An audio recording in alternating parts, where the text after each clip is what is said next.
What is going on, everybody? Hey, this is your boy JC from JC Sports Talk, and I'm with my co-host King DV Sports. Let's go, man. I'm ready to talk. Look, first of all, before we even get started, man, look, I appreciate everybody that's tuning in. If you're not subscribed to both of our channels, please subscribe to both of our channels. The link is in the chat, and follow us on all social media, on Twitter, on Facebook, whatever, Instagram. But tonight we have a special guest that everybody should know. But before we bring him on real quick, I do have a couple admin notes. You know what I mean? Training camp day 2 was today. And the Philadelphia Eagles, once again, are always looking to make moves, cut people there, add some people there. And as you can see on the screen, they have signed tight end Jaden Graham and a center Cameron Tom and a wide receiver Lance Lenore.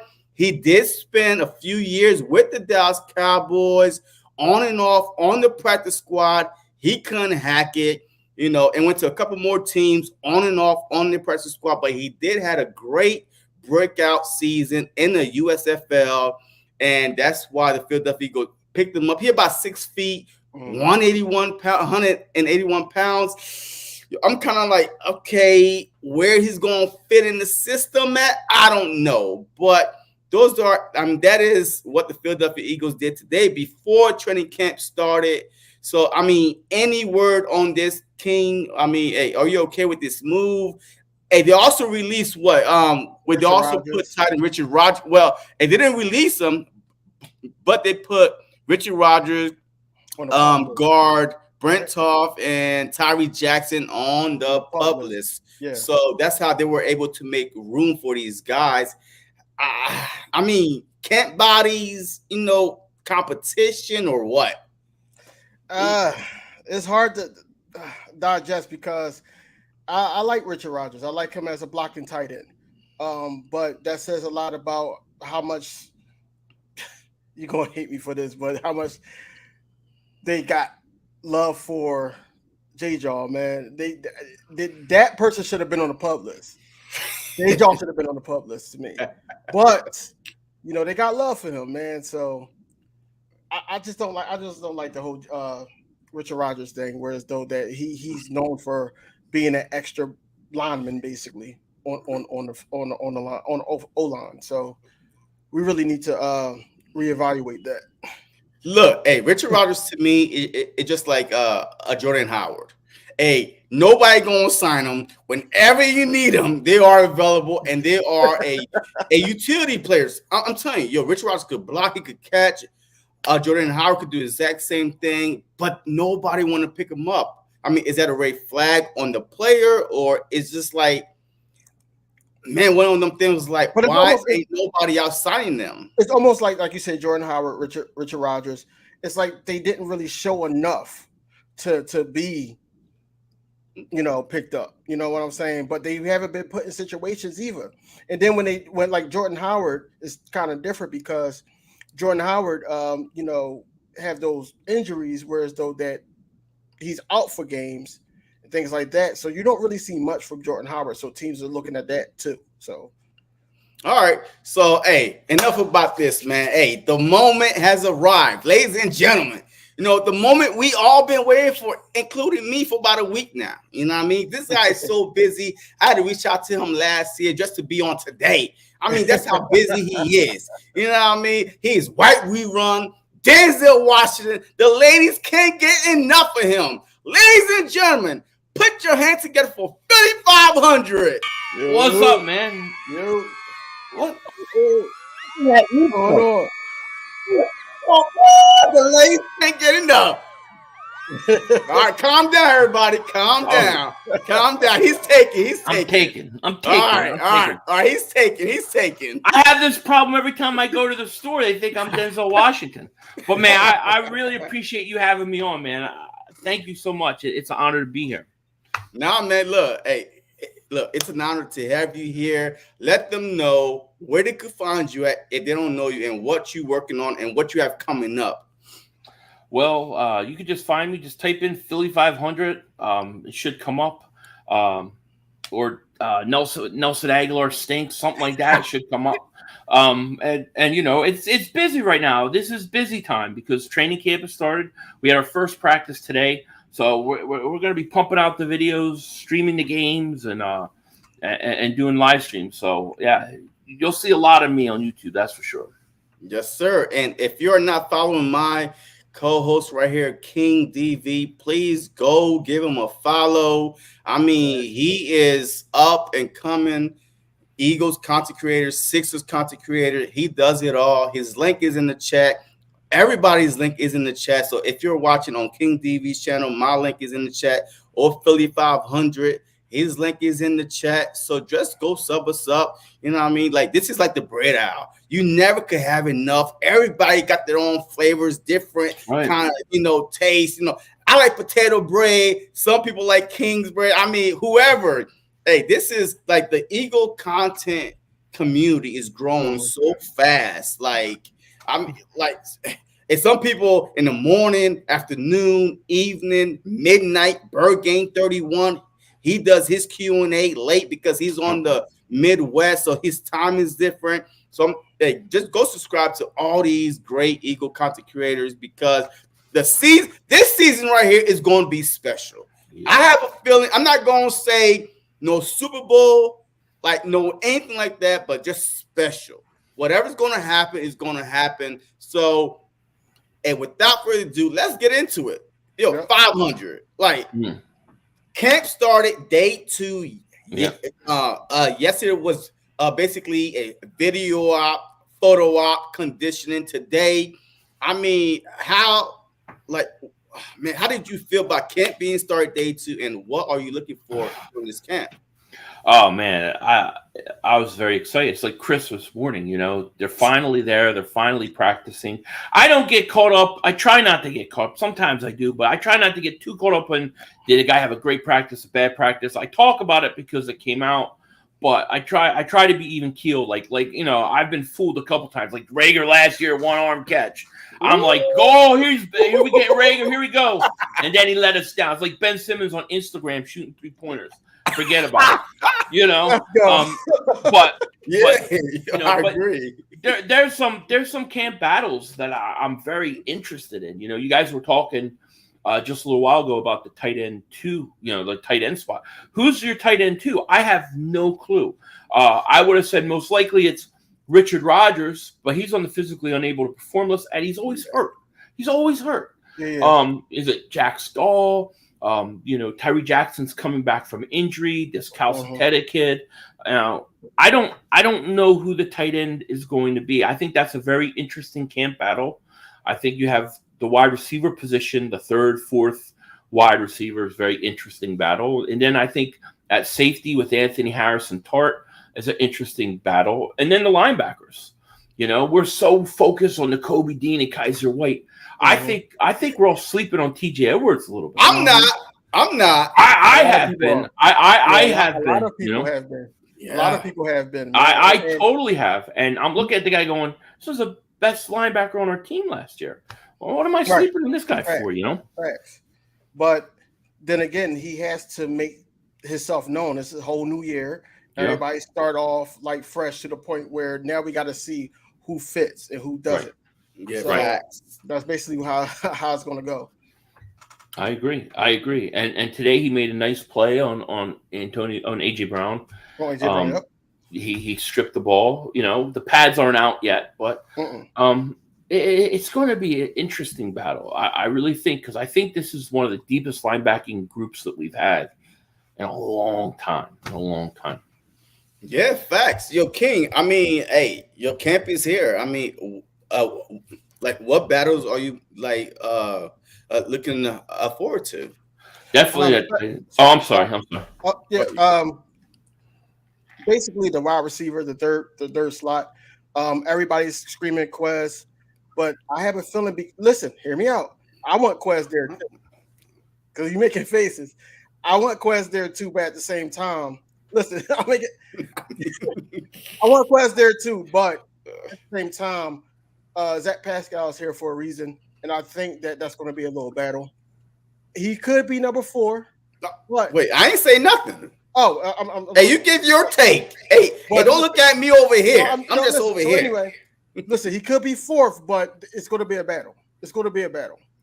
And I really think that, it's Quez Watkins' positions for the taking, basically.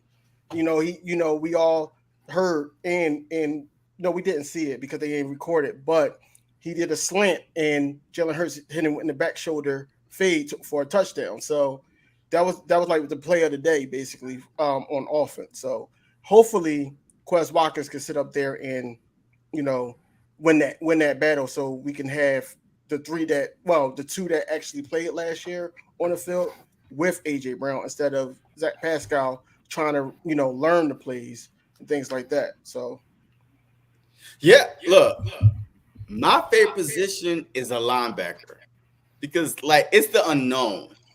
Is it the defense going to be running? I mean, who's going to start just based on the defense of Jonathan Gannon?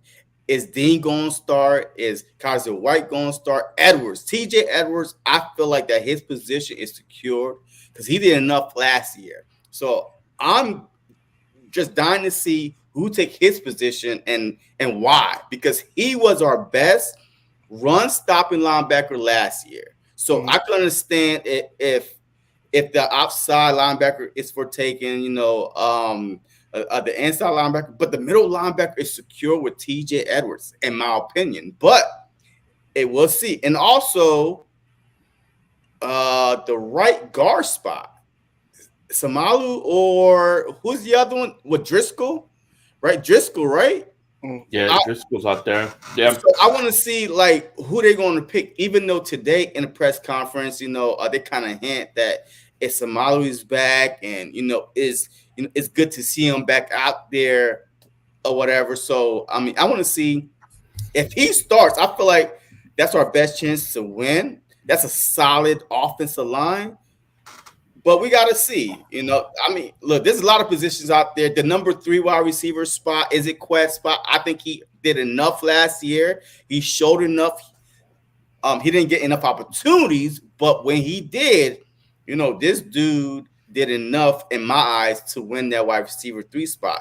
The 4 spot and Rager and Rager's not in that 4 spot. Allen and the track start. Would you cut the track start? And it come back to in your ass because a division rival could pick them up. The Giants, the Cowboys, the Washington no names. Davion Allen is a fast dude. 100 Olympic. I mean, this dude is fast. So would you take that chance, 500? Would you let with Devin Allen? Man, I think Devin Allen. Yeah. So, would you put him on the practice squad if he doesn't make the 52-man roster? Or would you just say, you know what? Now, he's too good to put on the practice squad because once you put a player on the practice squad, besides 2-3 days before the game where they could get protected, it's fair game. Mm-hmm. I think Devin Allen is a great unknown. Yeah, he's fast. There's no question. I don't care if you're the Flash, though.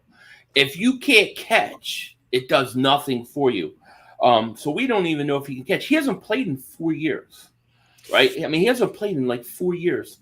And if you look at the receivers, you got A.J. Brown, Devonta Smith, Quez, Pascal, right? And then you figure, God, I can't see Rager making this team. But Greg Ward has to be in there. Right. So I hope Greg Ward's the 5th receiver. You may keep 6, but they're going to have to win a job on special teams. That's how I see it. And you got Allen and this kid, Britton Covey. Which one can win it? Now, if they cut Allen, let's say he doesn't make the roster, then they clear waivers. So if he clears waivers, then I'd be open to bringing him back on the practice squad.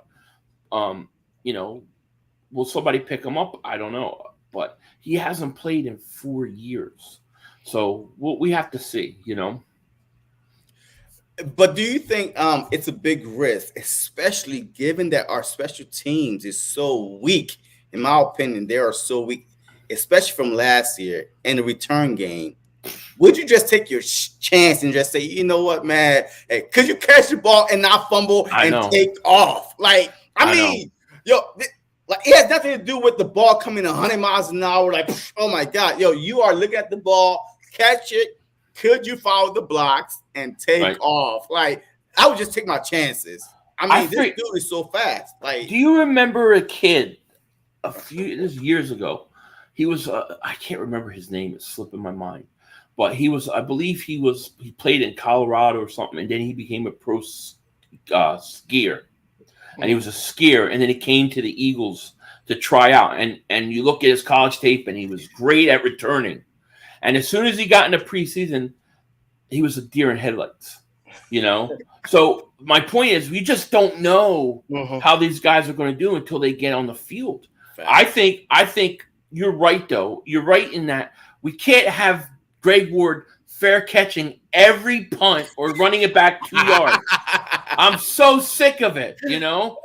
So I want somebody to win it. And really, you know, I thought even at worst case scenario, I was like, at worst case scenario, Jalen Reagor will at least be good at punt return. And he's horrible. I can't trust him after fumbling that ball against Tampa. So I hope that Allen or Covey, I don't care which one, just somebody win that job. You know, somebody take it. King, I mean, do you think that the Eagles just say, hey, you know what, man? Hey, we're better in special teams.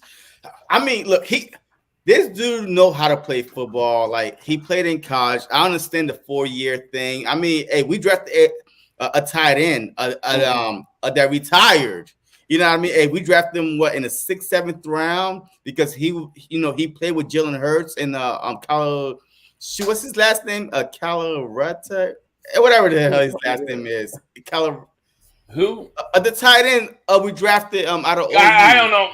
And he I know some Italian guy. I don't know. Sarah and whatever his name is. So I mean, he retired from football. Like he retired from football, came back because of a health condition, whatever it was. But now we drafted him. So why not give this Devon Allen a chance? I mean, or the other dude. He deserves a chance. I just want to see how he does, like 500 was saying, to catch the ball and be able to follow blocks. Basically, that's all I want. Just to follow blocks and everything like that. That's it. Because we already know he's fast. Yep. He's so fast. They kind of say that he cheated. They try to say that he cheated his last race. I believe. That was a chip off. So I really want him to win that battle. I don't want Reagor near punt or kickoff. I don't want him near it. Greg Ward, neither. I'd rather Devon Allen and one of our running backs, honestly, to be back there to try to see what we got in that. We need to be able to win special teams sometimes. Probably about, let's say, 48% of the time. We need to win that. Yeah, I mean, hey, before I go on, man, shout out to Tia, man. Thank you for keeping us in the known. # bleed green. Yo, this is what the Eagles community is about. No, we're not. Hey, we don't work for networks. We work for ourselves. You know what I mean? Yes, we may not be talking to the players, but guess what? We are in there and somebody ear Googling something on Twitter, talking to somebody through the DMs, harassing them so we could be informed as much as we can. I mean, look, it is what it is, man. Like, this is the new media. I know basketball, Draymond Green talking about the new media, right? How the old media is always like so old school focused. This is a new media. I believe in the near future that these NBCs and these little ESPN, I'm telling you, they're going to transition into YouTube because you don't have to pay these content creators. And some of them do some great job. 500, you do some good job. Joey Shakes, a Philly Mike, LB. Like these guys been in the business for so long that they know exactly what to do. Like the topics to talk about, the stats to talk about, and everything. So I truly believe in the near future, like I don't even have cable anymore. Like who could imagine a time where you could live without cable? Why? The Fire Stick is out. You know what I mean? You got YouTube TV. You got technology is changing. So the new media is going to be this right here. This is going to be us in the near future. Who knows how long? But I mean, it's possible. Look at us. Look at our faces. We're it. We're sorry we're not good looking, but that's okay. Hey, Denzel. Come on, Denzel. Hey, come on, Denzel. You're the best looking guy on this planet right now. I don't want to brag.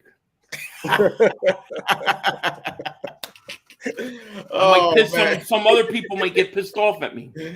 But look, I appreciate everybody that's watching. Please make sure you hit that like button, that subscribe button on all three channels. All the link are in the chat. So if you're watching wherever you are on Facebook, go on YouTube, just subscribe to all these channels because, like I said, this is the future. I mean, we are trying to keep you informed and as best as we can, and you want to interact with normal people like us. We don't get paid for this. We just love doing it and having fun with it.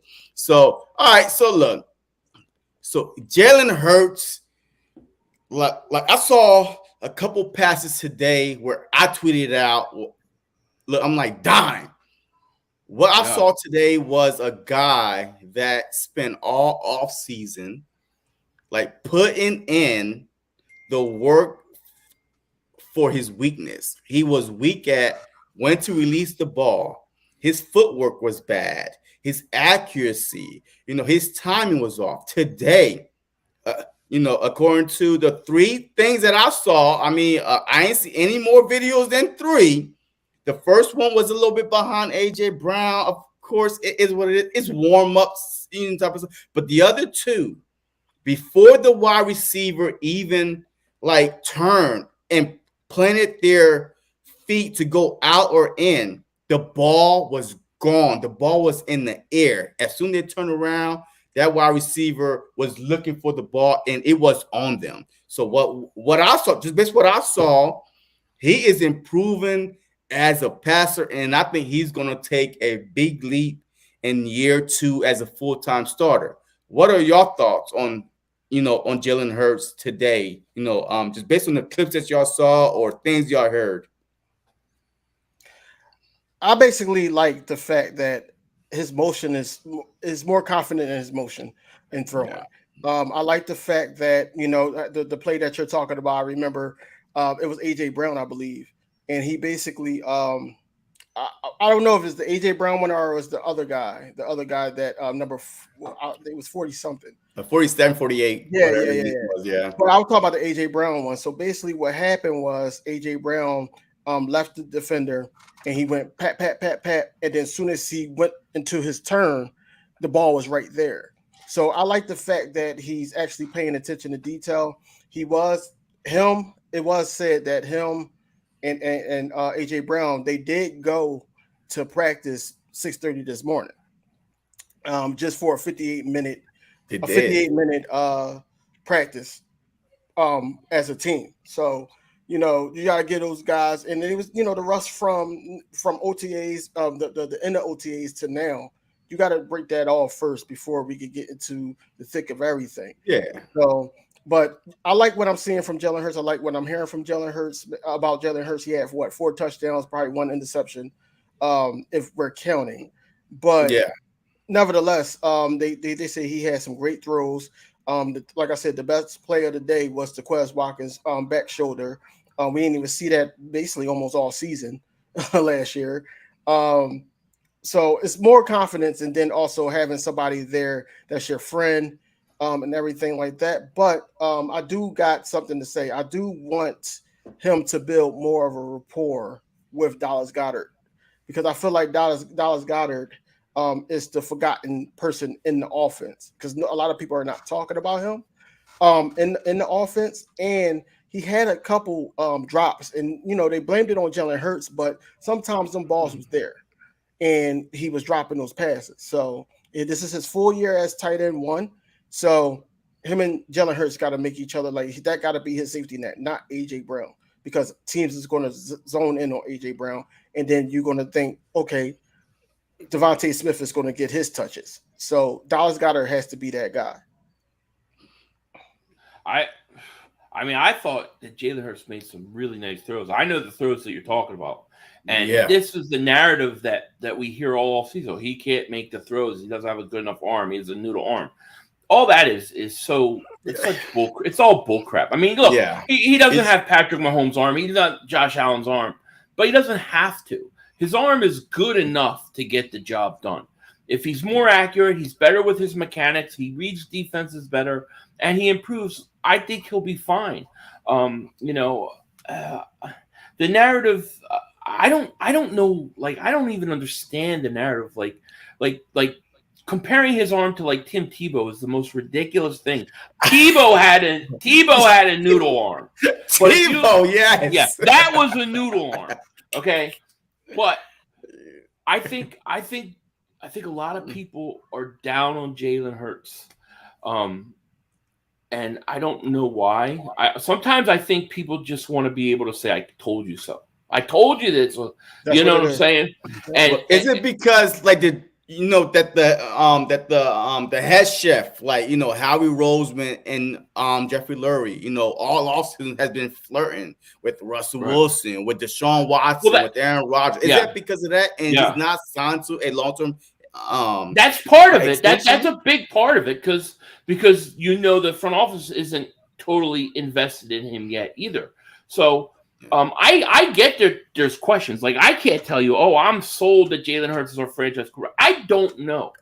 I will honestly sit here and tell you, I don't know if he's the guy or not. He's going to have to go show me.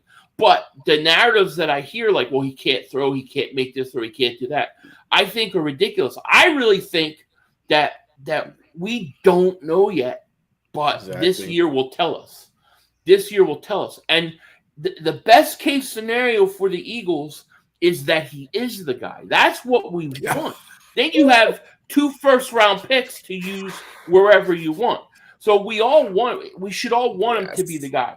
I don't know if he is or isn't, but I think that based upon what I've heard about what he's done this offseason, he is going to put himself in every position to succeed, and the team actually put players around him. So there's no excuses. So I feel very... Like, I feel good. I feel good. I think he's going to go out, and I think he's going to have a good year. I think he'll throw 25 touchdowns at least, run for another 5 or 10, close to 4,000 yards. And I think he's going to earn a contract. I do.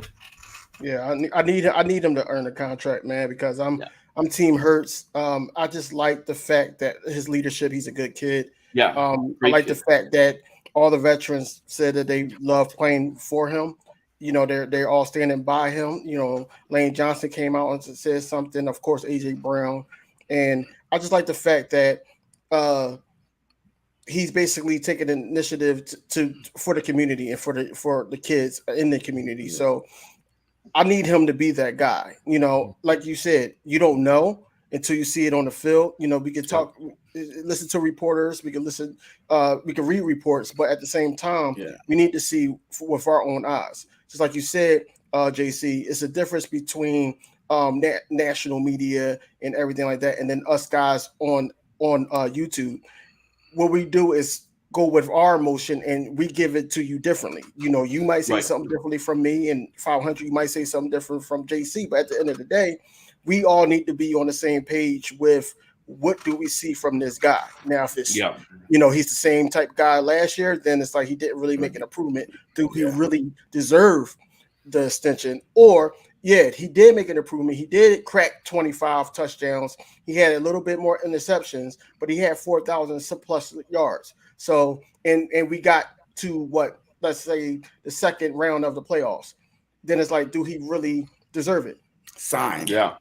A second round of playoffs to me is a signed contract. Right. I mean, especially his second year in the system, he even said it today.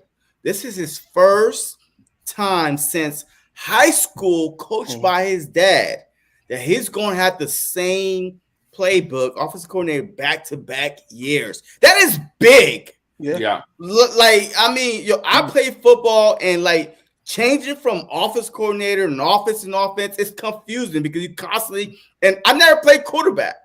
You are the brain. The quarterback is the brain of the whole team. if the brain is like halfway function, you're gonna be a 6-11 win team because he's not really focused. He's not really there. If he's legitly there studying, unlike Kyler Murray, you know what I mean, that got a literally bag. Please, oh my God. please, Kyler.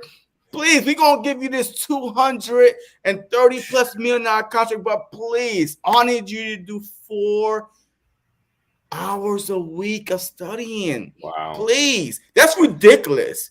That is bad. like that's ridiculous. That's crazy to me. That is So crazy. Hey, before we move on, Seth Flo, shout out for the $2 super chat. Appreciate you, man. Grant Kala. I still can't say his name. I know you wrote it down. Hey, Con. Yo, if I want to come out, man. Hey, you should see my comment section. Every time I say his name, I got people laughing at me in the comments. All right, so hey, let me hear it. Calcaterra. All right, I take it. Grant Calcaterra is the rookie tight end. Gannon scares me. I mean, look, that's all across the board. I feel like that is the biggest fear for the Eagles moving forward. Like, man, it's not even the offense. It's the defense. You have a lot of players. It's Jonathan Gannon. Exactly. It's Jonathan Gannon. He scares a lot of people, but we would dig into that a little bit further. But just based on what I saw with Jalen Hurts today, like, look, I didn't care about OTAs, but this is where the season starts for me. I don't know about y'all, the offseason, whatever, the draft, the free agency, but training camp starts the season for me because that's where the competitions is when the camp battles and, who's going to be on the team, your roster cuts and everything. And you can really see where this team is going moving forward. But so today, what I saw was his footwork was nice. His anticipation where the receiver was going to go, even though, yes, there wasn't no rush in front of him. Yes, there wasn't no cornerback covering the wide receivers. I know the haters is going to say, well, there wasn't no rush. There wasn't. Duh, I could see. I got eyes. eyes. But what I was looking at was he wasn't late on the throw. He threw the ball early, and it just happened to be, hey, I'm throwing the ball. Look, just go find the ball. And these wide receivers, they are professional. AJ Brown is a professional. Devonta Smith, we already know he is sideline tap-toe king. You know what I mean? He'll catch anything. So that's what I wanted to see. I mean, what did you want to see the first, 2 days of training camp? I mean, it's only 2 days. Man, like you said, 500. Hey, there's no pads. There's nothing. I mean, what more did you want to see today? I just want to hear that somebody looks better. They look like they've done something. Like, I love hearing that they said Devonta Smith looks like he put on weight. I love to hear people saying, hey, I love to hear them say, Jalen Hurts looks like he's worked on his mechanics, or his deep ball looks a lot better than it did last year, or he looks a lot calmer. Those are the kind of things. I don't worry about he went 12 of 15 in the red zone. Like, I don't worry about that, because the people who build that up, and then when he has a bad day, they go, they have the whole reports. Oh, he went 0 for 10, 3 interceptions, 4 incomplete. Like, it's practice. You don't know if he's working on his mechanics, putting foot placement somewhere, doing something. You just don't know. But what we've heard today so far is a lot better than if he was horrible, or his mechanics were horrible. He doesn't look any different. Those are the things I don't want to hear. So far, so good, Yeah. Look, hey, Seth Rowe, I appreciate you. We all should try to say this. Calcaterra. All right. Hey, you know what? English class is over with. Let's move on. Let's move on to, AJ Brown impact on the Philadelphia Eagles. Like what I saw today was like T.O. like stuff to me, in my opinion. You know what I mean? I know he's not as big as T.O. and not established as T.O. when he came to the Philadelphia Eagles, but it giving me T.O. vibes. So how big of an impact is AJ Brown going to be on the Philadelphia Eagles? You go first. Huge. I'll just say huge. I mean, it's already been huge. Just even the off season, him coming to defense of AJ Brown, him kind of fixing Miles' comments about the All-Star team. He's already showed leadership qualities. I think he fits Philly very well. He does. It does kind of give me To vibes, definitely. And I think AJ Brown's going to be a huge impact. I think he brings a little swagger to that offense. You know what I mean? So basically, what I seen, I'm gonna start with the interview that he had at a press conference. He basically love it. First thing first, he was talking about how he was trying to see if his jersey was up in the store, and he's seen some customers and some fans, and he basically bought them all AJ Brown jerseys, and he basically recorded it too to let you know that it was real, and he embraced that because we embraced him coming to Philly. That's one thing. Number two, he did embrace the simple fact how Jalen Hurts is him and Jalen Hurts is one and the same when it comes to community and love and things like that. Also, what I like from him, and I know because he's a young receiver himself, that him and Devonta Smith is going to be learning off each other, and that's going to be some type of competition going on there because Devonta Smith is going to be looking at him. He giving advice, but at the same time, he's like, "Yo, I'm as good as you." Not it's a friendly competition because we're on the same team at the end of the day. But AJ Brown is like Devonta Smith said in the press conference. He was like he leads by example. He does not really talk much. He just leads by example. So Devonta Smith looks like one of those guys that's just learning and by looking and watching AJ Brown. So that's a good thing hand in hand. Another thing is that AJ Brown, just how everybody was in awe with him on the videos that I saw, was like, we got a true number one wide receiver for the next 4 or so years. So that's a huge thing too. Yeah, man. Look, hey, before I go, shout out to Tia for $2 super chat. So happy we got AJ Brown. Facts. I couldn't believe it. Like I said, me and my guy King DV was actually, doing the live, and you should see me. I was screaming like a little, hey, look, I seen a ghost or something. I was like, I was like, I was afraid to see. I went to the bathroom. I heard this man screaming from upstairs. I'm like, what's going on? We got AJ Brown. I'm like, wow. I was like, I'm just in shock. I was in shock. We all was in shock, and still today, I don't know how we did it. A first and a third, and we already had 2 firsts. Yeah, and you didn't ask for a first or a second, but you asked for a third. And then we still got Kobe Dean in the third. Oh my God! I don't know how we did it. And the whole rumor was what? No wide receiver want to come play in Philly with Jalen Hurts. Yeah. And the worst possible situation happened.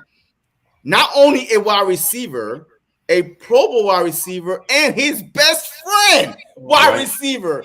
Since college, been practicing on and off since freaking college, and now they are here. So, together. They asked him about how surreal, it is. He was like, look, I'm just happy to be here. He can't even put it in words. Right. Yeah. So that's how amazing it is. So, Seth Rowe, not as worried about the quarterback situation, how we set us up for the next year. If not, we draft Tyler Vendick or CJ Stroud in 2023. Won't know till week 13 and 14. Look, if Jalen Hurts is the guy and we all want him to be the guy, we possibly could have 2 first-round picks. Hey, who knows what the Saints are going to do? Yes, Michael Thomas is back, but he haven't played in really 2 years. You know what I mean? Yep. And their quarterback situation. So, and we played them this year again. So we kind of like control how high they go, how low they go. Yep. I mean, how do y'all feel about that situation? No Alvin Kamara for 6 weeks. He's suspended. Exactly. No Sean Payton. No Drew Brees. We don't know what. I know a lot of people think they're going to be good, but I'm not so sure of that. So I think it could go either way. I really do. I'm going to be rooting every game against New Orleans, though. I tell you that right now. Oh, facts. Hell yeah. I think that I think that's the Saints is not going to have a great season. I think they're going to be going through the motions. I think their highest peak is going to be trying to compete with Brady and them in that division. Trying to win those games at least, but I don't think they're going to have an up and down season. But see, the Saints actually, man, they started pretty good last year. They did until Jameis Winston went down with his torn ACL against the Bucks, I believe. But they started pretty good last year. So if Winston could be healthy, coming back this year, yes, I know Kamara is gone for the first 6 games. But Michael Thomas is back. They do have Landry. You know what I mean? And they still have that good offensive line.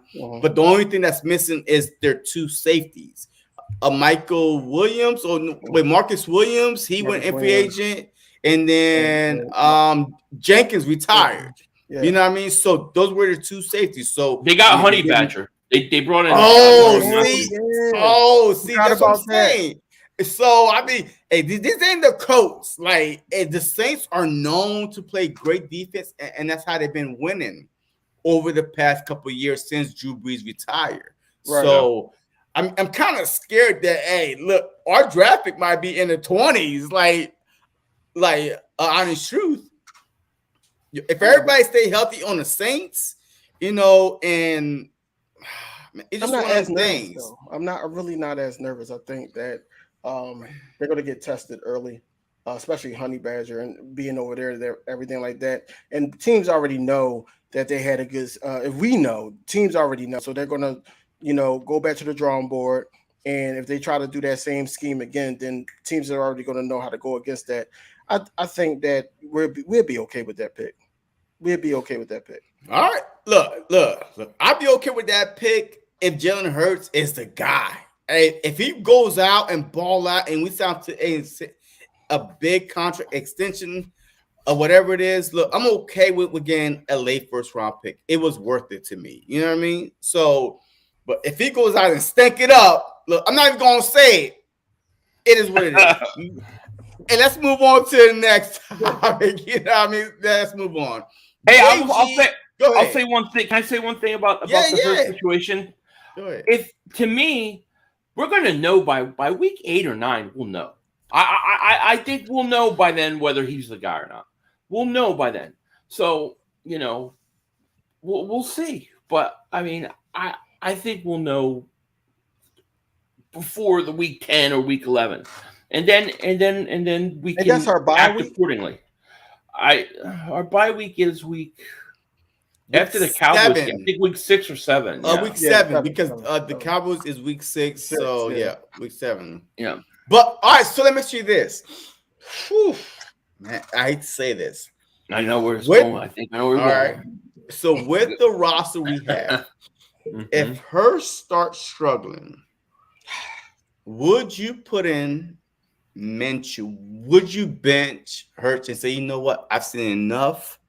Let's put in Minshew, and Minshew just finish out the season. I mean, and he kind of have a Nick Foles, you know what I mean, take us to the playoff type round, like Carson Wentz after we won the Super Bowl. Remember, Carson Wentz was like 3-6, whatever it was. We was dead in the water. Nick Foles came in. We made the wild card. We went to Chicago, beat Chicago, could possibly beat the Saints. Who knows? Jeffrey, I'll shot. Jeffrey, close your hands. But hey, who knows? So what now? Now you have Minshew take us to the playoffs. You still have 2 first-round pick. Hurts is not the guy, but your backup, he's still young. He's still in there. Now what? That's a tough one. Here's the issue.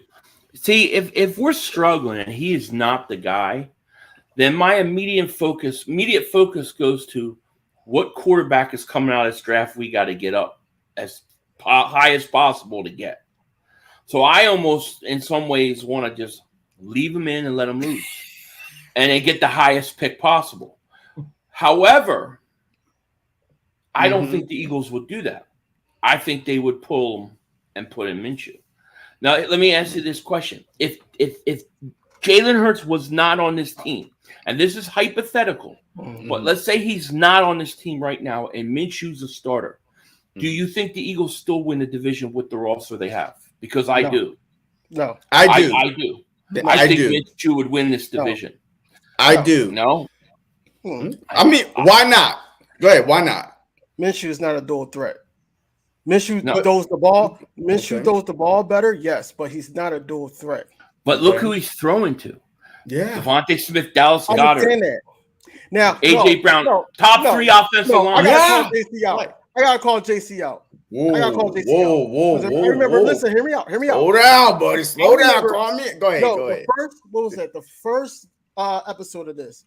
Okay. You said, I don't know why people are so hung up for backup quarterbacks. Am I correct? Yeah, of course. You was a little too excited about the Minshew thing. Oh, no.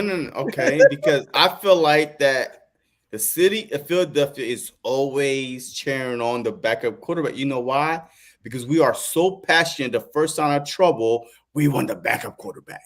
Like, man, it has nothing to do with the quarterback itself. It's just like the first sign of trouble, boo! Like, throw in the backup that they could do better. But at the same time, with this roster, as is, I feel like that the Philadelphia Eagles are built to at least win the division and possibly move forward, or at least minimum a wild card and still make some noise. But Minshew, I mean, Tom Brady ain't no mobile quarterback. Mac Jones ain't no mobile quarterback. There's plenty of non-mobile quarterbacks. Your name is starters in this league. Like, he was once a starter. Your name is with a Jacksonville Jaguar team that was always bad news bears. Like, come on now. The honest truth. And besides that, that one time, what's that quarterback name? Man, I can't remember the name. When they went to the year the Eagles won the Super Bowl, Jacksonville was up on the Patriots. Blake Bortles, exactly. Yeah, Blake Bortles was kind of like, he was mobile enough, but is Minshew a Blake Bortles type quarterback? Maybe. He's good enough to bring a good roster farther than you think. You just have to give him a chance. I'm not saying put Minshew in. So if you're watching right now, I'm not a Minshew fan. I'm not saying put Minshew in. I'm a hypothetical question. Yes, hypothetical question. I'd be comfortable with putting Minshew in. To answer 500's question, we would have the same record as last year if Minshew was in. He'd become too predictable after a while because the people would know how to play him now. Yo, hey, real quick, man. Hey, before I let y'all go on, shout out to my guy Tyrone Brown. Hey, I had him on my channel a couple nights ago, man. He is 4 for 4, of course. He does, Eagles, Sixers, and but he also do fantasy football. I was listening to him last night. He know his stuff. So shout out to him. Just go check him out, sub him up. Because like we said, we are the city of brotherly love. We take care of each other. He said, dress up to Philly.500 and Thank King you, BB. Man. Y'all have some dope content. Thank you, man. The love. I'm gonna check your channel out, man. Thank you. Yes, sir. But King, man, hey, don't call me out, man. Don't call me out. Philly.500 is making us debate this, man. That's his fault. Don't blame me, man. I didn't say this. That's his fault. That's his fault. Like, you know what I mean?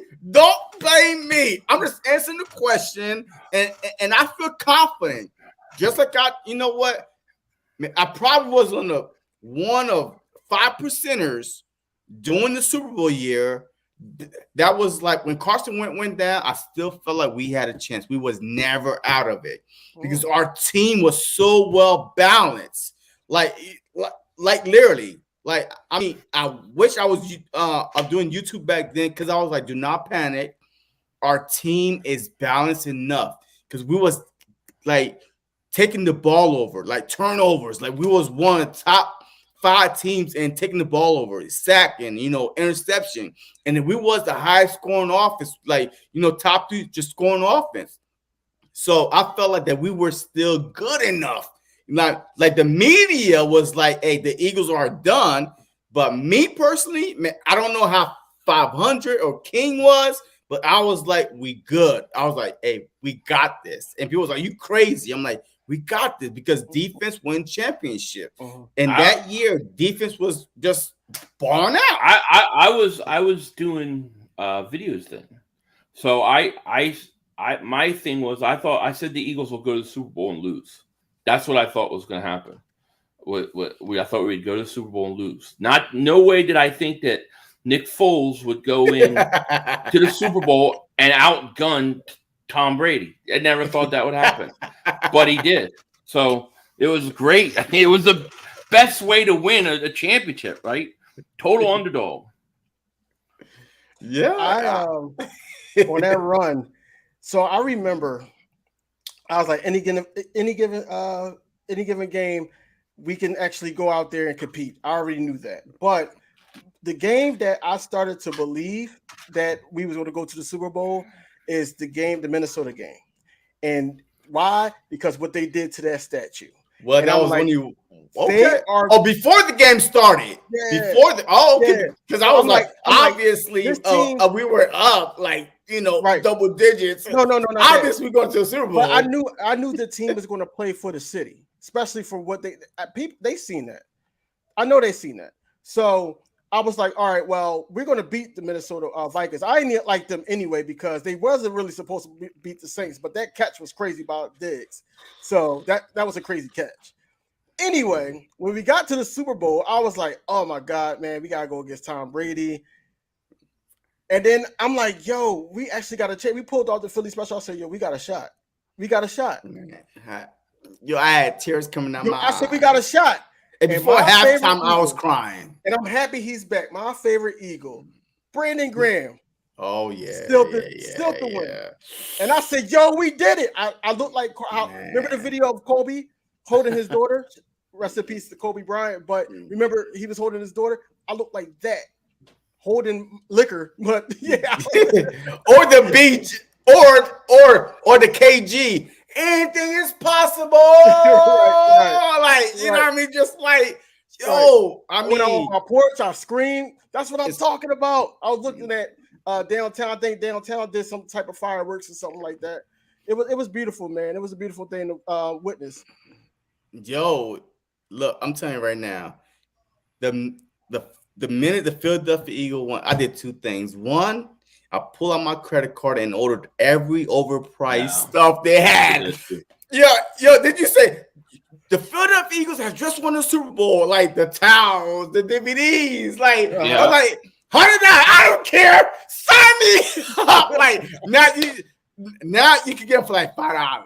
You know what I mean? You get $5, but at the time, yo, it's like so genuine. Yo, I've been waiting my whole life. I've been saving up.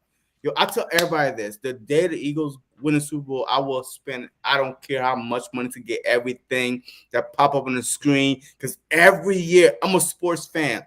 Lakers win the NBA Finals, the Celtics. I'm like the Eagles. I'm like, yo, I bought the towel. The beach towel, the DVD, like the hat, like $80 hat. You know what I mean? Yo, I bought everything because I saved enough money for this moment that I thought that I would never see. And not a lot of people could say that they see their team, especially not a lot of Dallas Cowboy fans that's 25 and under, could say that they see their team win a Super Bowl because I waited. I was born in 81, by the way. Yo, hey, I'm 41 years old, so I waited a long time to see this team win the Super Bowl. So I went all out. I don't care. Yo, I had to go get a loan, American Express. I don't care. Whatever it takes to get those freaking prize juries, in my possessions. I hear That's that. what I was saying. Agreed. Oh, man. But yeah, I mean, it is what it is. So, all right. So, JG, Steichen, how much pressure are on them this season? Like, JG, yo, you have everybody. I'm assuming you got everybody that you wanted. Steichen, hey, you called, the offensive plays halfway through last year, and now you got AJ Brown. How much pressures are on these coordinators, the defense coordinator and the offensive coordinator? I think the defensive coordinator is under a lot of pressure because I think a lot of that's on him. Steichen, I think a lot of the blame, even though he's calling the plays, is going to go to Sirianni because he's an offensive-minded coach. So I think Gannon's under more pressure, a lot more pressure. I think that Steichen being the play caller halfway through last season, I don't think it's a lot of pressure on him just because it's all about how he put what position he put Jalen Hurts in, because that's what everybody's going to view at the end of the. Even they came out and said it in the press conference before they had practice. Jalen Hurts is in the back of our minds. That's what we need to be focused on, and I really believe that his success is going to help Steichen. Now with JG, what Gannon did that was messed up, besides him, trying to, find another head coach situation, was that he came out and said that we didn't have the right players. We didn't have the right team to actually call certain plays. But now we do. So now we got the team. Everybody know we have the team now. So now you got to call plays. You can't call them same plays that you did against not Oakland, Las Vegas last year. You can't call them same plays that you did against Tom Brady or the Chargers. That we had to will our team back into the game. You know what I'm saying? So you cannot do those things. You got to punch them in the mouth and keep it consistent. You cannot sit up there and be playing from behind. The defense has to play ball. It shouldn't be a lot of veterans coming to you saying, "Hey, this is not what I signed up for." Why are we playing this defense? I know they said that we were going to play a lot of 3-4, 4-3, things like that. We was going to mix it up, but I just want to see it on the field. Talk is cheap, and it's politics as usual. But he put it on himself that he should be on the hot seat because now we got all these guys that he needs to put it all together. Yeah, look. Hey, there's zero excuses for offense and defensive coordinators unless Howie Roseman get in the way and literally tell you, don't run that play, don't do this, don't do that. But if you get the free reign, there's zero excuses. Like, I don't care, hurt or not. You have the players right now to literally run whatever plays you want on offense and defense. Shane, look. Congratulations. A lot of people did not know that you took over the play call in the second half of the season. I didn't even know that until it came out. And you know what? Look, I saw that you did a great job at establishing the run, and then making Jalen Hurts feel comfortable. So are you going to get away from that because you got an AJ Brown, or are you going to try to build off of that? Yes, I know teams. Defensive coordinators do get paid. I know they are watching tape on the Philadelphia Eagles. I know that they are going to come prepared for the run. What are you going to counter with? All right, so are you going to just say pass, pass, pass, or are you going to at least try to see if your offensive line, your number one ranked offensive line, could bully the other team defensive line before you start running away from the run to try to set up the pass? That's what I'm looking at Shane for. And JG, look, guy, you know what I mean? I heard Philly.500 earlier said that,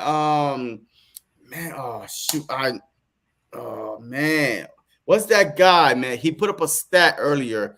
I Oh, know Jimmy Smith guy. Jimmy Smith, Yeah, man. Yo, I listen to him all the time. A great cap guy. If you want to yeah. know Eagle Cap, space Yeah. and just The some numbers. good content creators, the numbers, just go follow Jimmy Smith. Yeah, he's You good. know what I mean? Yo, he's a great guy. Yep. And what his percentage of a 3-4 was 50% of the time? Said, I didn't even know that. he said over. Now I know they played some 3-4 and 4-3 last year, but I thought it was 30% 3-4. But that scares me. You see, that scares me that you're playing over 50% 3-4 fronts and then 3-3-5s and stuff like that. Like, that scares me because you didn't have the personnel to do it.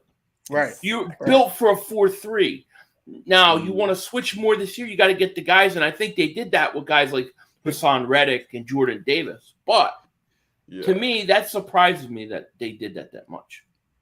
Yeah, look, I agree with that. I mean, I was like, what? Wait, with 3-4? I mean, I didn't see a lot of 3-4 players on the field. Maybe he didn't have the 3-4 players on the field. Maybe that's why, it surprised a lot of people. Why would you do something where you don't have the players to do it and hurt the team?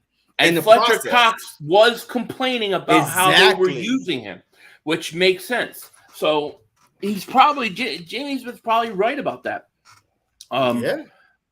Which I think scares me. It scares me about Jonathan Gannon. I don't like coaches that say we're gonna play my way no matter what. I like coaches that look at their roster, look at their talent, and say we're going to adjust the way we play to the talent around us. That's what they did offensively last year to get going. Mm-hmm. We seen a lot of like running plays last year, and especially in the second half when the crowd, even Devonta Smith tweeted out, "Run the damn ball." You know what I'm saying? So that was on Nick. We got to call a spade what a spade is. But at the same time, I'm happy that Steichen made that adjustment to the point where, we start winning ball games and we start being in ball games. And until you stop it, we're just going to keep pounding it in your face. Yeah. Now, what they're going to have to do is they're going to have to, like you said, JC, to build off of that and implement more of a passing game. And that starts with actually the running back. And I know we're going to segue probably to that, but to the running back. The running back has to be involved in the passing game. I heard on the radio today, I forgot what station it was, but they were saying something like, Gainwell looked good today. And I know it was only one field practice, but they're trying to implement the running backs in more of a passing role. And because, now in this football era, the passing to the running back is more like a running play itself too. So. All right. You know what? Hey, that's a perfect topic to transition into because my question is this. I love Miles Sanders. I'm a big Miles Sanders fan, and I will fight anybody over Miles Sanders. He's young. Like, this dude, besides missing 8 games in 3 years, I get it. You know what I mean? Or whatever it was, like 8-10 games in 3 years, I get it. But you will not find anybody on the streets that's averaging 5.5 yards per carry. Like, since he's been in the league, he's at least top 5. And yet, like, yard per carry, he's a home run hitter. What are your thoughts on Miles Sanders? Does he stay as a Philadelphia Eagles? Does he get an extension or no? And do you think that Gainwell could be that bell cow? Because, hey, everybody think there could be a bell cow when you are put in that situation.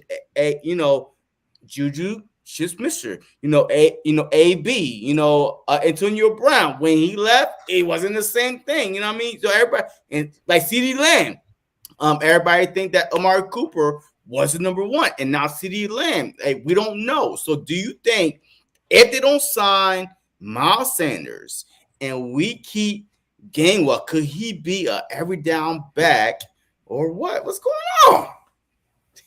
I don't know yet. I don't know if Gainwell can be.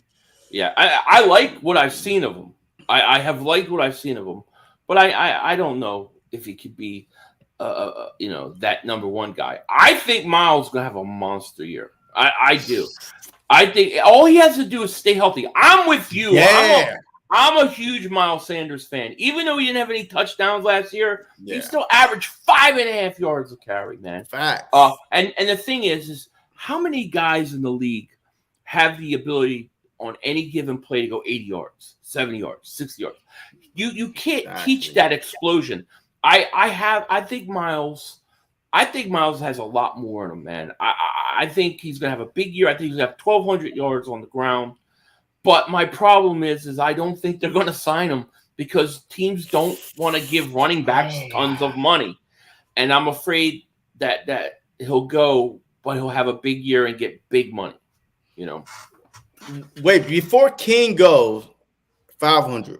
If you would sign Miles Sanders, what would his contract look like?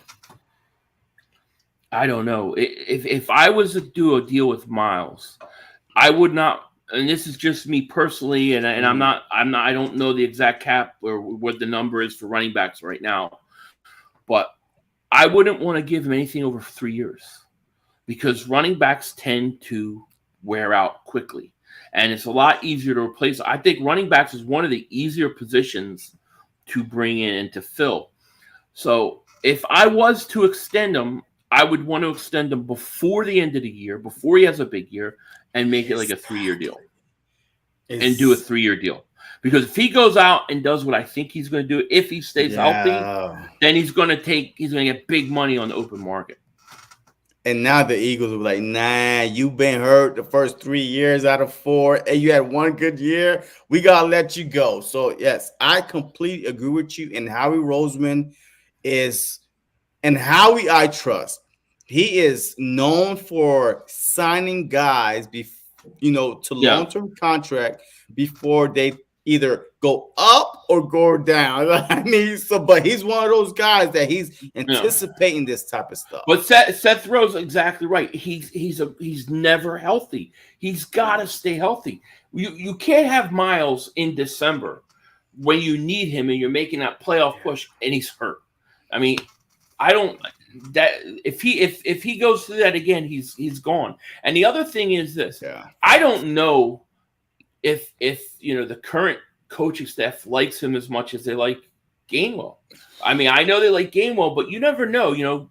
Miles was a Doug Peterson coaching staff, so will they use Gainwell more? We'll see. It's going to be interesting, but I think I still like Miles. I still don't think Miles has a lot of tread on his tires. I mean, he didn't have a lot of carries in college, but he's got to stay healthy. And if he does, and I had to sign him, I would try to do something like a 3-year deal. I don't want to be stuck more than 3 years, So, I mean, would you sign before the season start, like 3-4 games into the season?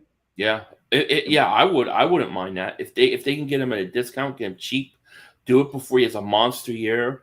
And get another, give him a 3-year extension. I could do that. I could live. I think we could live with that. I think that could be done. I agree. But anything more than that's probably not gonna happen. Yeah. King.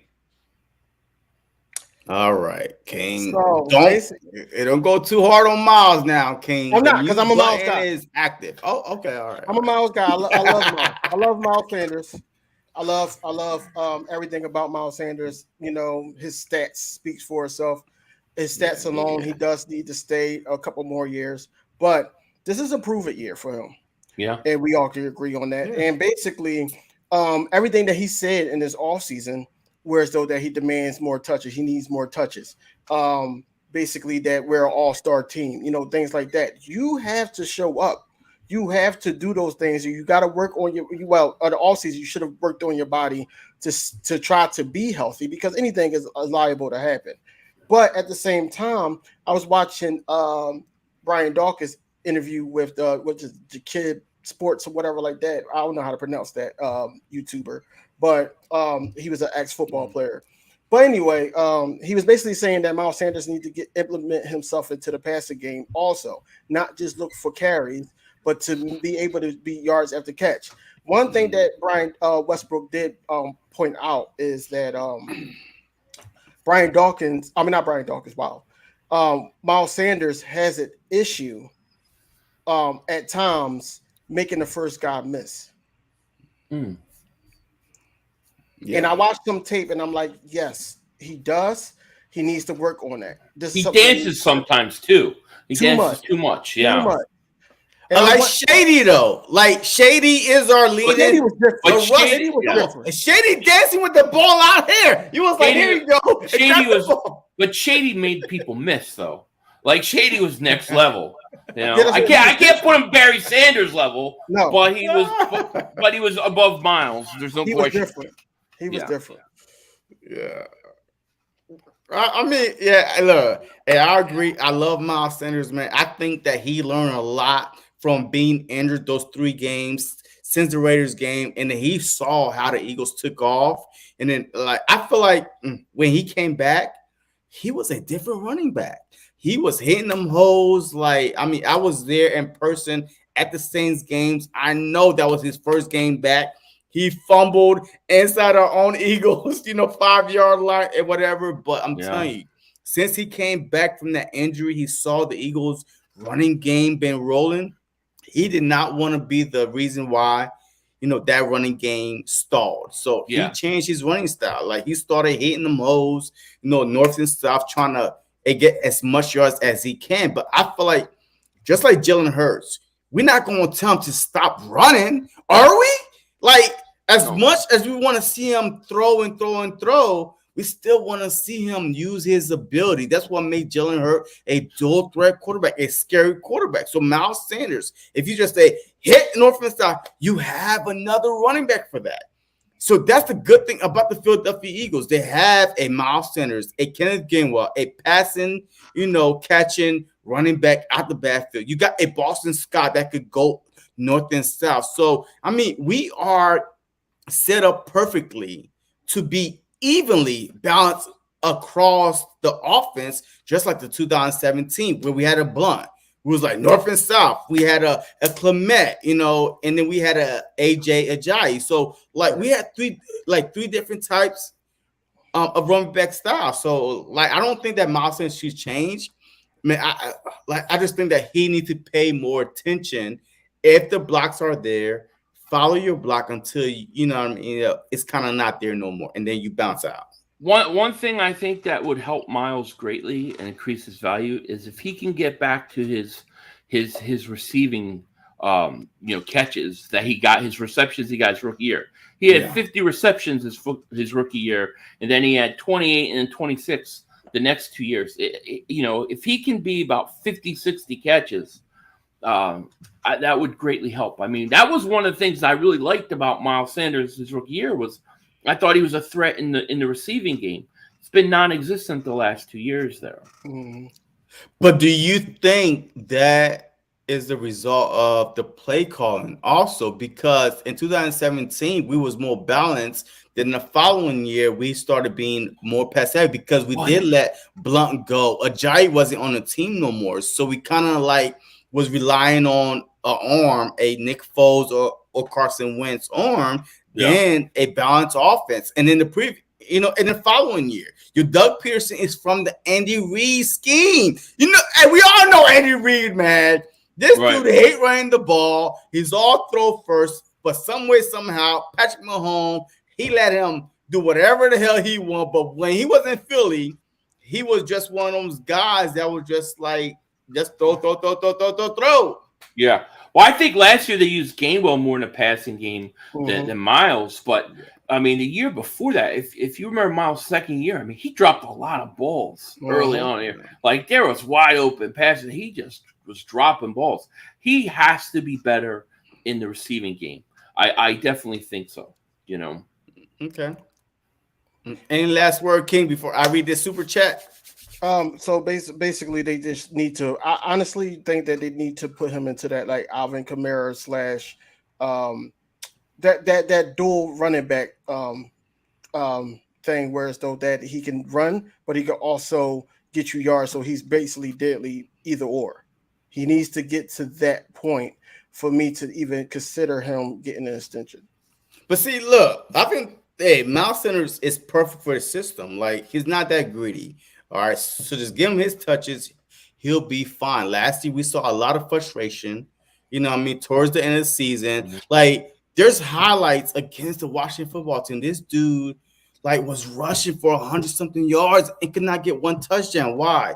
Once we got inside the goal line, 5-10 yard line, they took him out and put somebody else in. Like, why would you do that? And it was passing and running. So, like, I would be as pissed off as Miles Sanders, but I feel like actual motivation, 0 touchdowns, the whole offseason to think about how bad you were, 0. I mean, he rushed for almost 900 yards. I get it. He was hurt for 3 games. You know what I mean? And in the first 6 games, guess what? We really didn't run the ball. So, like, and we started running it against the Detroit Lions. Like, no, against the Raiders. The Raiders, we started running. Yes, we lost the game, but before he got hurt, we was actually up in that game. We was trying to run down the Raiders' throat. Once he got hurt, the game plan just changed completely. And in the following game, we start establishing and that's the problem. He got hurt. You know, exactly. That's he got hurt. Yeah, yeah. I hear you, man. Yo, I love Miles Sanders, man. I got his jersey, man. Because you cannot find a 24, 25-year-old on the market right now that is a proven. Yes, he got a little banged up, dinged up. It is what it is. But there's a lot of players in the league. Brandon Graham was a bust the first 4 years. If y'all remember, more than that. Yeah, his 5th year, he blossomed. Like, his 5th year. Like he was a bust his first 4 years. It seems like that players that come to Philly have a long time, establishing themselves, like developing themselves. Like, I don't know what it is, but if you're not an Alabama player like Devonta Smith or a T.O. that's just coming into the system, you have a hard time being who you are or developing. You know what I mean? Yeah. Like, until just later on, like just late bloomers. Nelson Aguilar, his 2017 year, the Super Bowl year, we was willing to cut him before that 2017 year, right? Come on, 500. That was like a dandelion blossoming for like one season and then dying out. Man. Come on, but I'm just saying. But the thing is this: he wasn't meant to be a number 1 guy. He was meant to be a 2nd or 3rd option. Once we got Jeffries and Torrey Smith on the outside, he was a 1st-round pick. J.J. Arcega-Whiteside was what? 2nd-round pick. Okay. Rager was what? 1st-round pick. I mean, we have bad repetition of drafting wide receivers. But when you draft a guy in the 1st round, so if I draft Nelson Aguilar in the 1st round, he better be not the 3rd guy, or that's a problem. You know what I'm saying? But is that his fault? But is that his fault? Remember Marcus Smith? Do I? What the? Yeah. Remember Marcus Smith? I do. Exactly. So I'm saying, is it our player development coaches that don't know how to, evaluate talent, or is it the players themselves? Depends. Hey, I'm a 3rd rounder. You draft me in the 1st round. That's not my fault. You draft me in the 1st round. I'm a 3rd rounder. No, it's not. Yeah, it's not his fault that they drafted him there. But when to me, I look at a guy, and this is just me looking at it. When a guy's drafted in a certain slot, then I expect certain things from him, whether he is the guy or not. And if he's not, then I want him gone. That's how I look at it. Zach Ertz is another example of a guy that took a while to develop too. He had a lot of injuries at first too. But is it the player's fault? I think it depends on each individual case. Like, I think I think Nelson Aguilar is a little mental. Like, I think it's all up here for him. You know what I'm saying? Rager, I think it's up here. Those are guys that have the physical ability to play. But whatever. I mean, Marcus Smart just stunk. Danny Watkins was. But then again, exactly. But then again, the Philadelphia Eagles love these underdogs type of players, which kind of hurt, the whole team, because you wasted a 1st round pick, a 2nd round pick on these guys where you was like, oh my God, he went to this school. Kyle college is different from the NFL. Unless this guy is dominating in a certain conference, like the Big Ten, maybe the SEC, maybe. Like, and don't pick these guys from the WAC conference. You know what I mean? You're called a WAC for a reason. Right. So why are we picking this guy? And then we are, as fans, are like, you stunk, boo, you're a first round, and you a bust when it's not their fault. There wasn't supposed to be a first or second round pick. Yeah. Well, here's the thing. I'll say, if you look at a guy and let's say the Eagles draft him, he's horrible, and then he goes somewhere else and he's great, then you can blame the Eagles for that. But Nelson Aguilar. Rasul Douglas? Rasul Douglas was never used properly. That's a good example. But Nelson Aguilar went to he went to the Raiders. He's like, and then he went. And he had a good season though. He went to the Raiders and got an extent. Matter of fact, he went to New England. Then he went to New England and he did so well at the Raiders that he got a new contract. But I'm just saying, is it the system, the player? I mean, it's just one of them things. But but I'm saying Nelson Aguilar, we know he has the ability, the physical ability to play. Mm-hmm. That has never been a question.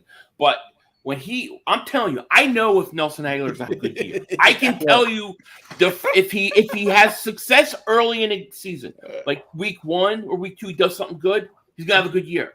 If he does something like run down a sideline wide open on Monday night versus Atlanta and it goes right through his hands, he's gone. He's gone.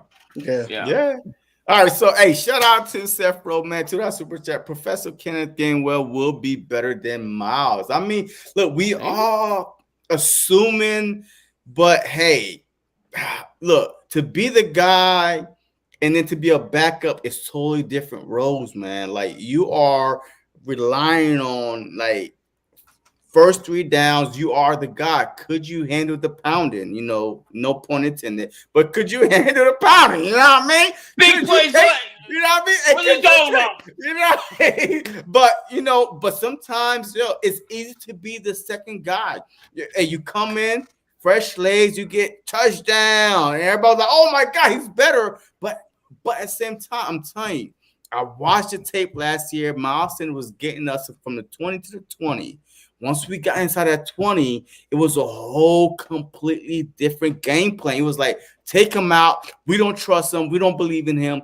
Put Gainwell, put Boston Scott in the north to south, the passing, a running back, and let's move on. So, I mean, I really feel like that we need to give him a chance. If he gets hurt this year, I'll be off the bandwagon. I'm sorry. He's done for me because I've seen 4 years of this. But, hey, we established a run last year. If we continue, if we pick off, if we start where we left off last year with the running game, with the offensive line, and it's Miles Sanders' fault, then get rid of him.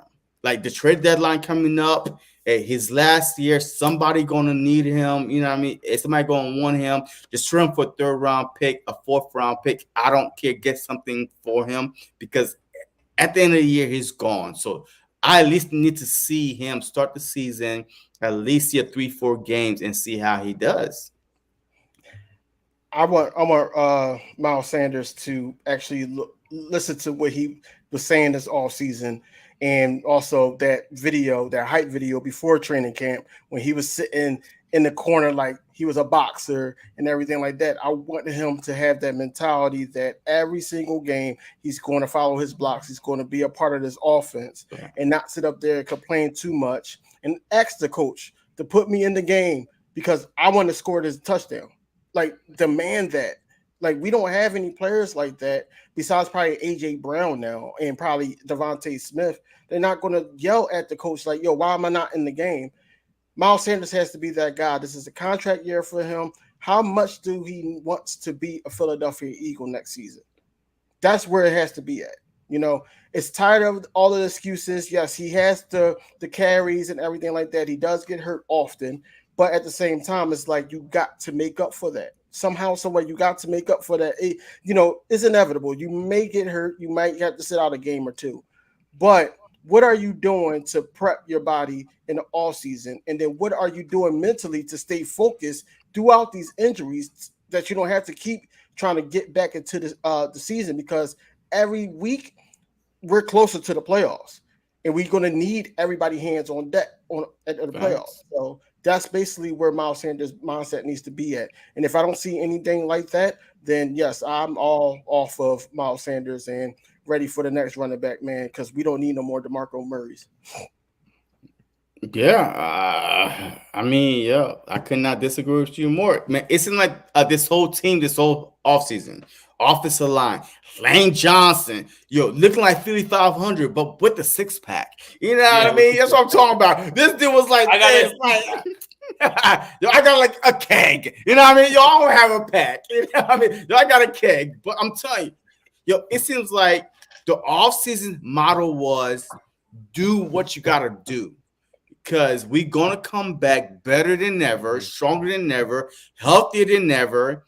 And we are on a mission, you know what I mean? Just to, like, wherever they end up on the mission, but they are on a mission. Just like you heard from Jalen Hurts today in his press conference. Hungry, starving, hippo. Like, these guys are hungry. I mean, they've been practicing. They've been putting in the work all off season. I have a question for you guys. Howie Roseman basically came out and basically said that, just paraphrasing, that we got to take it and I think Nick Sirianni too. We got to take it week by week. We still got work to do. Written always still do is what he say. Written do every week. How do y'all feel about that approach with these young guys and also the vets to not get ahead of themselves of what national media is saying and what the reports from PFF or whatever is saying, just to go out there and put the work on the field and not worry about, we're better than or anything like that. Even Miles Sanders saying that we're an all-star team. How do you feel about the coach, the head coach, and Howie Roseman basically putting it back into motion, whereas though we're on this field, even though that we're not having a lot of training camps days, but they said they're going to ramp up how often. So it's basically like we're practicing every day, but they're getting more rest time.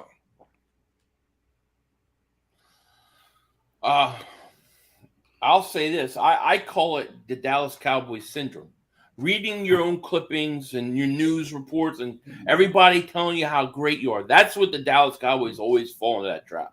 I think you got to stay away from that if you're a player. You don't want to get too high, too low. You kind of got to be even keeled. And I do. I think it's 1 week at a time, 1 day at a time, 1 practice at a time. And I think that's actually the right mindset. I think that's exactly where they need to be. Yeah. Yeah, I mean, I love it. I love it because one quote, and I think I wrote it down. Howie Roseman said his most talented team wasn't always his most successful team. Like, we all know about the dream team. You know what I mean? Hey, look, you signed a whole bunch of vets, all-star big names, and it was a bust. And I mean, he signed some big players, the big names, and it was a bust. He literally said it today.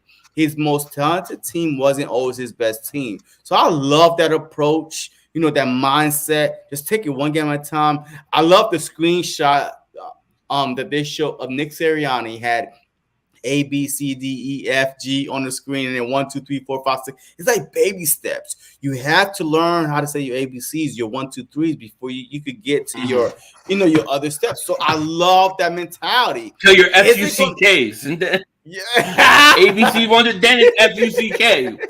Yeah. That's right. But is it going to work for these type of players? I think that Philadelphia, the type of players that they have, because they have the perfect balance. I don't know no other team that had a balance like Philly. Perfect balance of the vets and the young guns. Like, you know what I mean?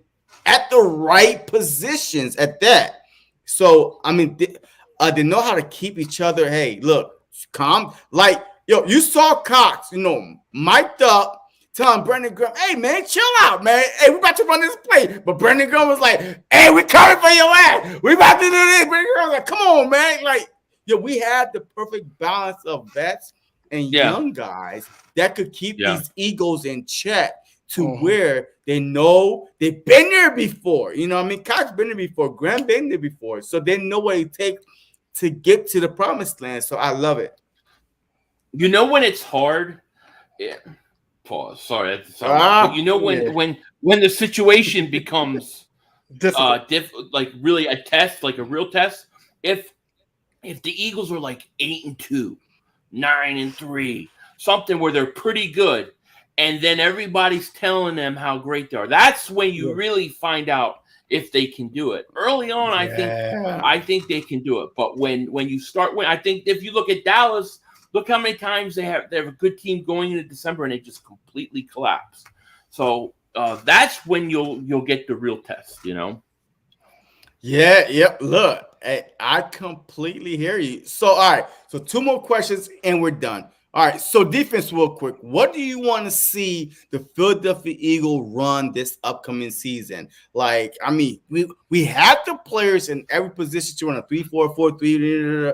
So what do you want to see the defense do this upcoming season? Get to the quarterback. Like you got to get to the quarterback, and you got to do it consistently. And if you can't do it with your front, you need to blitz. You need to bring heat. There's too many games last year where Derek Carr's 85% throwing, Herbert 38, for 39 or whatever. Like these guys can't go out and be throwing 85% and better completion percentage against your defense. You have to get to the quarterback. Getting to the quarterback, even if you're not getting sacks, if you're forcing the quarterback to be uncomfortable, to throw when he doesn't want to throw, you get more interceptions, you get more fumbles. To me, that's the key. It's Jalen Hurts and get to the quarterback. They've got to do a better job with that. Thanks. King? Back what 500 said earlier, when he said that he liked coaches when they play to the players' talent to get them into position to be successful. I really believe that that's what Jonathan Gannon has to do. At this point, we got Hassan Riddick for what? Not to sit up there and just, follow a tight end or anything like that. He needs to get to the quarterback. We got Kazir White for what? Yeah. He needs to be able to do both, get to the quarterback and also what he's good at, dropping back, getting interceptions. We seen that last year when he was with the Chargers. Just to name a few. TJ Edwards, you need to build off of that. If you're going to have him as a starter, you have to build off of that, man. Like me and both JC said, we don't think Nakobe Dean should start right away. We think he should just, be eased into the playbook and everything like that to see where his mind is. I want to see more from our secondary, though. I want us to believe in Marcus Epps. Not just, answer some questions or, have to big him up. Marcus Epps been playing his tail off, and he deserved this position, man. All the debates talk and everything like that. I want to see Marcus Epps shine in this defense, and I really believe that he will.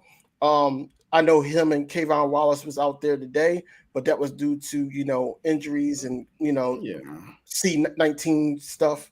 But at the same time, I just want to see everything to come to fruition, and I want it to start with Gannon because his mouth open saying that we didn't have the team last year.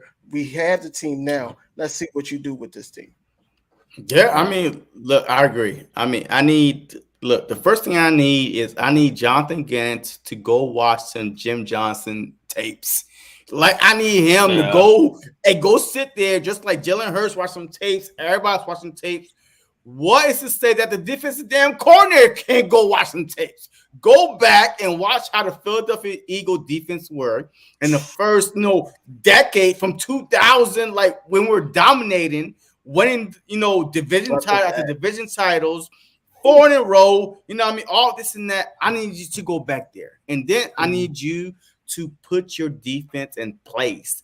put these guys in place. I need you to create turnovers because I believe that turnovers is going to be the key. I had the Philadelphia Eagles finishing at least top 5 in takeaways. Top 5 in takeaways, you are set up for success. So that's what I want. Go watch some tapes, create turnovers, put these guys in right positions, and everything will fall into place. Facts. Yeah. Facts. So offense to finish it off. What do y'all want to see on offense? And then we're gonna call it quits. 500. I want to see Jalen Hurts take the next step in his passing game. If he does that with the receivers and the tight end, the offensive line he has, they're gonna be really good. Jalen Hurts has to become or take the next step. You know, he took a big step last year. If you remember early in the year, like he'd go back, he'd look his one read, it's not there, he'd run to his right. He'd immediately go to his right. That Chargers game to me, that second half of that Chargers game, he started to stand in the pocket a little more and wait. And he started to make some throws. And I think if he can just take the next step in his progression of passing, you know, with mechanics, accuracy, reading defenses, you know, all those things count. But if he could put up Kyler Murray numbers from last year, they're going to win 12 games. That's what I think. Yeah. That's my number one on offense. I would like to see Jalen Hurts basically get everyone involved. Not just AJ Brown, not just, you know, the hot guy or anything like that. He has to go through his progressions. He has to be able to stay poised in the pocket because at times I do see him when he doesn't see anything break down, he tries to do something with his legs most of the time. And like I told you before, he needs to live to see another down. He has to see another down. He can't sit up there and force something because if he force something, then it could lead to turnovers. It could lead to everything bad happening for our offense. So it starts there. And I need to see Miles Sanders get more involved in the offense and not just talk about it. Yeah, look, hey, from the offense, I want to see a 55-45, type of offense. 55% in Jalen Hurts because we have to know what we have in Jalen Hurts. If we plan on signing this guy to an extension this upcoming offseason, we need to see if he's a guy. So at 55%, you are in control. You could throw in this and that.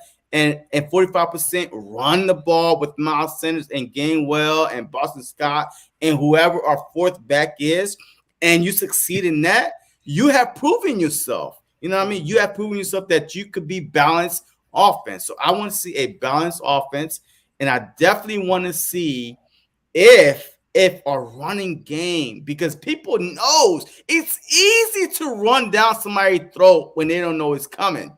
These defensive coordinators get paid for a reason. Like, they know the Eagles were the number one rushing team. They're averaging almost 200 yards a game. We need to go into every game making Jalen Hurts want to beat us. So I want to see if that's exactly what they're going to do. You know what's coming. Could you still keep your offense intact instead of running away from it and being like the Dallas Cowboys? They start running. All of a sudden, oh my God, the first 5 runs went for 2 yards. Dak, we need you, Dak. Throw for 4. No, that's not what. You are supposed to be a balanced offense. Let's see if you could, especially when people stop, just start cheating and start trying to stop it. Could you still, do you feel confident in your offense to keep running it and then to build off of that? So do not go away from what was working. I know people are saying Jalen Hurts can't throw. I know people are saying we're going to stop the run, but are you going to try to shy away from it? Or are you going to face it straight up, especially with, according to a lot of polls, I don't know, the Eagles' offensive line are at least top 5 or number 1. You have one out of 32 teams. So you should be able to take advantage of a lot of defensive lines. So that's all I'm saying for the offense. Yep. So, hey, yo, great show, man. Great episode Absolutely. 3 on the Showdown, man. Yo, this was one of the best time I had, especially when Denzel Washington, white rerun, blessing us with his presence. I couldn't ask for anything better. To close this out, please let us know where we could find you at and what are you working on and when the next time that you're going to go live. Philly.500 is where you can find me. Just type it in. What I'm working on next, I don't know. I have to see what's going on. I have nothing planned right now. As far as going live, I'll either be live tomorrow or Friday. I'm trying to go live at least every day that they practice. And I think they're off tomorrow. So, but I'm going to be busy. So you'll find me. I'm sure I'll have something to bitch about or say. And I just want to thank you guys for having me on, man. It was an honor, and I had just such a great time. Thank you. Thank you, man. Yo, King, what you working on? Where can they find you? And when you next live? Man, look, I've talked Sixers. I talked Eagles.